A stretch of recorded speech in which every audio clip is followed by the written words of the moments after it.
2022, singer, rapper Tory Lanez, convicted of shooting performer Megan Thee Stallion after a party at the Hollywood Hills home of Kylie Jenner. Here's the story. You would be so proud of your boy.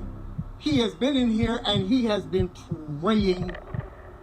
I got there to the hospital the first day, and typical Daystar, he was entertaining those officers. They were laughing. They were just, and he said, "Dad, it only hurts to laugh."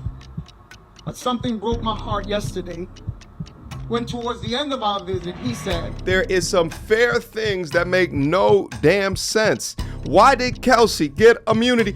Usually people who get immunity are guilty of something. 2022, singer, rapper Tory Lanez, convicted of shooting performer Megan Thee Stallion after a party at the Hollywood Hills home of Kylie Jenner. Here's the story. They're at the party. After the party, they get into an argument. Lanez tells Megan Thee Stallion, "Dance," and shoots at her feet like a cowboy movie, hits her. Proof? Testimony of Megan Thee Stallion, her friend Kelsey Harris, and DNA evidence on the weapon that convinced jurors to convict. Pretty simple, right? Maybe not. Turns out that DNA, only a 0.01% chance that the DNA is from Lanez. He's always maintained his innocence. He was sentenced to 10 years, so this is really about the testimony. Lanez, so what happens? So he goes away, recently stabbed 14 times in prison. Many say it was a hit, okay? Because new evidence is about to come out. All right, a little conspiratorial, but he was definitely stabbed. Lanez supporters believe that the media doesn't care because Megan Thee Stallion is represented by Jay-Z's Rock Nation. Now, I could give a damn about Jay-Z or his company. This just wasn't a case on my radar until now. Why? Anna Paulina Luna. She is a representative from Florida. You see her here on a regular basis. She says she's got new evidence, says it wasn't him. And she joins us now. Representative APL, it's good to have you. Thanks, Chris. Happy to be back on. And thanks for taking a look at this case. No, listen, you tell me to take a look at it, I'll look at it.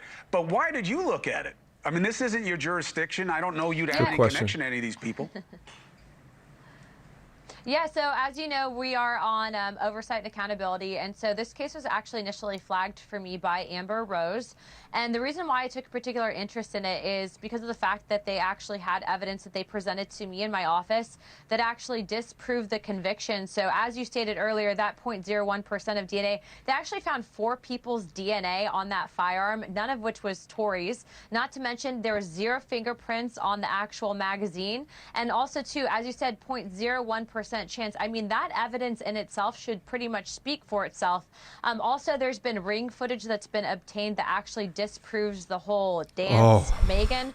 And so what we're seeing is really there was a case of he said, she said. The evidence wasn't actually respected and properly adhered to actually in the trial. And then they also were doing something that I would find pretty wild and egregious. They were actually submitting his lyrics for rap as evidence to the crime. So look, first and foremost, you have to have a free and fair society. That means we need to respect and uphold the justice system. So I actually reached out today to Gavin Newsom's office, and we are requesting an emergency meeting. We're also working with other Democrats, specifically to the California delegation. But I think that this is something that's pretty egregious, that the way that this was handled, the way that it was. I think that it was largely driven by headlines. And aside from the people involved and the parties involved, obviously I take domestic violence, I take this very seriously, Chris, but I also take very seriously the fact that I do believe, based on the evidence that I've seen, that Tory's innocent. And I think that it sets a really bad message when you have someone of his stature, and also to someone that is as influential as he is, that's being wrongfully incarcerated. And that's exactly why we wanted to use our megaphone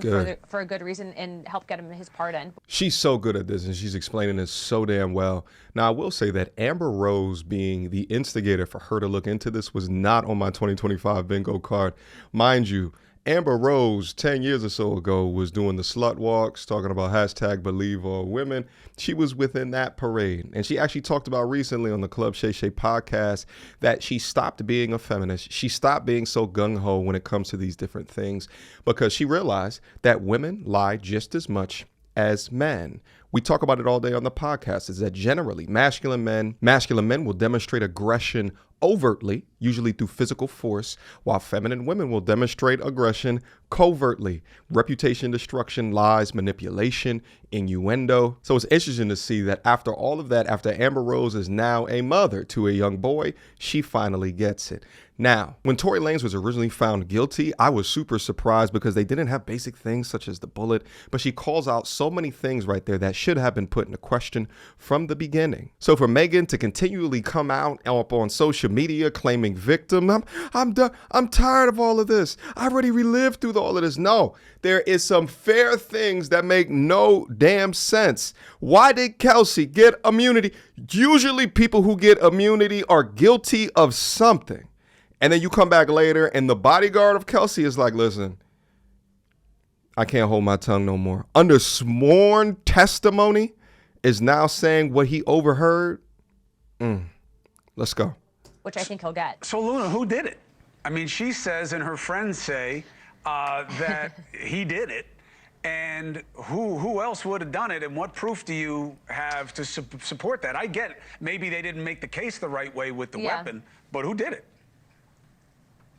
You know, Chris, that's not for me to weigh in, and that's definitely for the judge and the jury. But what I will tell you is based on the evidence that we have, the evidence that we have says that he wasn't the guy.